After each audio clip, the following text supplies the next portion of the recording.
ഇന്നത്തെ എൻ്റെ ജ്യോതിഷ വിഷയത്തിലേക്ക് ഏവർക്കും സ്വാഗതം. ഞാനിന്ന് പറയുന്ന ജ്യോതിഷ വിഷയം ശനിമാറ്റത്തെ പറ്റിയാണ്. ഈ 2025 മാർച്ച് 29 ശനി കുംഭൻ രാശിയിൽ നിന്ന് മീനൻ രാശിയിലേക്ക് മാറി. ഈ രാശിമാറ്റം മൂലം 7.5 ശനി വരുന്ന നക്ഷത്രങ്ങളുടെ കാര്യമാണ് ഞാനിവിടെ പറയാൻ ഉദ്ദേശിക്കുന്നത്. 7.5 ശനി ജാതകത്തിൽ ശനി കൂടാതെ ഗോചരപരമായിട്ട് 7.5 ശനി, കണ്ടകശനി, ജന്മശനി, അഷ്ടമശനി ഇങ്ങനെയൊക്കെ ഉണ്ടാകും.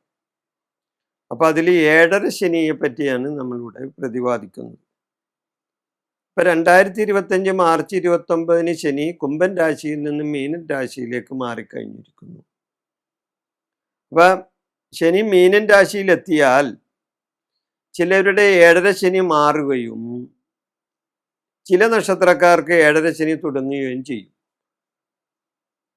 ശനിയുടെ രാശിമാറ്റം മൂലം ചിലവർക്ക് 7.5 ശനി മാറും, ചിലവർക്ക് 7.5 ശനി തുടങ്ങും. അപ്പം ഈ 7.5 ശനി തുടങ്ങുന്ന നക്ഷത്രങ്ങൾ ഏതൊക്കെയാണെന്ന് നോക്കാം. കുംഭൻ രാശിയിലെ നക്ഷത്രങ്ങളായ അവിട്ടം, മര, ചതയം, പൂരുരുട്ടാതി, മുക്കാലി.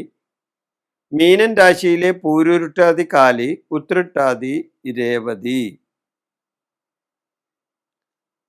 കുംഭൻ രാശിയിലെ നക്ഷത്രങ്ങളായ അവിട്ടം, മര, ചതയം, പൂരുരുട്ടാതി, മുക്കാലി.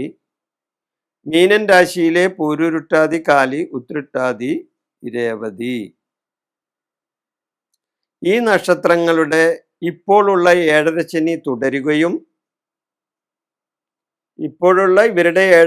തുടരുകയും പുതിയതായി മേടക്കൂറിലെ അശ്വതി, ഭരണി, കാർത്തിക, കാലി ഈ നക്ഷത്രങ്ങൾക്ക് 7.5 ശനി വരികയും ചെയ്യും. അപ്പം നിലവിലുള്ള ചില നക്ഷത്രക്കാർക്ക് 7.5 ശനി തുടരുകയും പുതിയതായി മേടക്കൂറിലെ അശ്വതി, ഭരണി, കാർത്തിക, കാലി ഈ നക്ഷത്രക്കാർക്ക് 7.5 ശനി തുടങ്ങുകയും ചെയ്യുന്നു. എന്താണ് ഈ 7.5 ശനിയുടെ ഫലം? എന്തൊക്കെയാണ്? വാക്ക് തർക്കങ്ങൾ ഉറപ്പാണ്. വാക്ക് തർക്കങ്ങൾ ഉണ്ടാകും. അടിപിടി, വസ്തുതർക്കം, പോലീസ് സ്റ്റേഷൻ, കോടതി ഇതെല്ലാമായിട്ടൊക്കെ കാര്യങ്ങൾ വന്നു ഭവിക്കും. സ്ഥാനചലനങ്ങൾ ഉണ്ടാവും. സ്ഥാനമാനങ്ങൾ തെറിക്കും. ചിലവർക്ക് ജോലി തന്നെ ഇല്ലാണ്ടായിന്ന് വരും. സ്വജനങ്ങളുടെ വിരോധം ഉണ്ടാവും. സ്വജന വിരോധം ഉണ്ടാവും. ശത്രുക്കളുടെ പീഡകൾ ഉണ്ടാവും. ശത്രുദോഷം ഉണ്ടാകും. സ്വദേശം വിട്ട് മാറി താമസിക്കാനൊക്കെ ഇടവരും. സ്വദേശത്ത് നിന്ന് മാറി താമസിക്കാനൊക്കെ ഇടവരും. ചീത്ത കൂട്ടുകെട്ടുകൾ ഉണ്ടായിന്ന് വരും. നല്ല സംസർഗം ഉള്ള ആൾക്കാരൊന്നും ഉണ്ടായിന്ന് വരില്ല. ചില ചീത്ത സംസർഗത്തിലൊക്കെ ചെന്നുപെടും. വാദസംബന്ധമായ രോഗങ്ങൾ ഉണ്ടായിന്ന് വരും. ഞരമ്പ് സംബന്ധമായ അസുഖം, പ്രത്യേകിച്ച് കാലുവേദന, കാൽമുട്ടുവേദന, മുട്ടിന് കിഴ്പോട്ട് വേദന ഇതെല്ലാം ഈ 7.5 ശനിക്കാർക്ക് ഉണ്ടാവുന്ന അസുഖങ്ങളാണ്. ഇപ്പം മനസ്സമാധാനം ഉണ്ടായിന്ന് വരില്ല. മനസ്സമാധാനം കുറയും. പല വിധത്തിലുള്ള പീഡാനുഭവങ്ങൾ ഇവർക്ക് ഏർക്കേണ്ടി വരും. അതിനുള്ള തടസ്സങ്ങൾ മാറാൻ എന്താണ് ചെയ്യേണ്ടത്? വഴിപാടെന്താണ്? ശനീശ്വരനെ പ്രീതിപ്പെടുത്തി മുന്നോട്ട് പോകണം. ശനീശ്വര പ്രീതി നേടണം. ശനിയാഴ്ച വ്രതം എടുക്കുന്നത് നല്ലതാണ്. ശനിയാഴ്ച വ്രതം എടുക്കുന്നതാണ്. ശാസ്താവിന് എള്ളുതിരി കത്തിച്ച് പ്രാർത്ഥിക്കുന്നത്, നീരാഞ്ജനം കത്തിക്കുന്നത്, ഇതെല്ലാം നീരാഞ്ജനം, എള്ളുതിരി കത്തിക്കൽ, ശനീശ്വര മന്ത്രം ചൊല്ലൽ ഇതെല്ലാം ശനീശ്വരന് പ്രീതികരമാണ്. എന്നാൽ ശനീശ്വരന് പ്രീതികരമായിട്ടുള്ള മറ്റൊരു കാര്യമുണ്ട്. ദാനധർമ്മങ്ങളാണ്.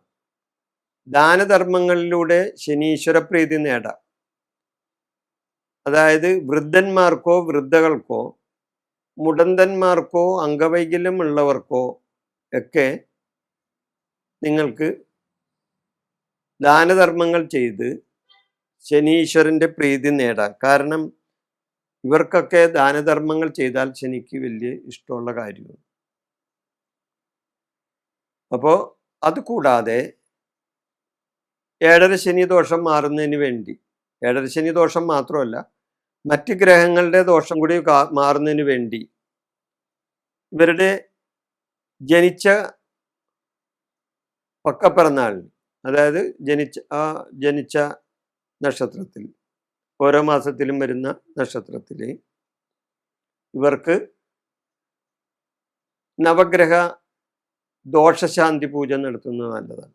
അപ്പോൾ ശനിക്ക് മാത്രമല്ല മറ്റ് ഗ്രഹങ്ങളുടെ ദോഷങ്ങളുണ്ടെങ്കിൽ, ശനിദോഷം മാത്രമല്ല മറ്റ് ഗ്രഹങ്ങളുടെ ദോഷങ്ങളും ഉണ്ടെങ്കിൽ അതും മാറിക്കിട്ടും.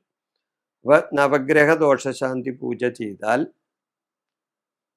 തീർച്ചയായിട്ടും ഈ ശനിയുടെ ദോഷാനുഭവത്തിൽ നിന്നും രക്ഷ നേടാനായിട്ട് സാധിക്കും. ഈ വിഷയം ഞാനിവിടെ അവസാനിപ്പിക്കുന്നു. നന്ദി, നമസ്കാരം.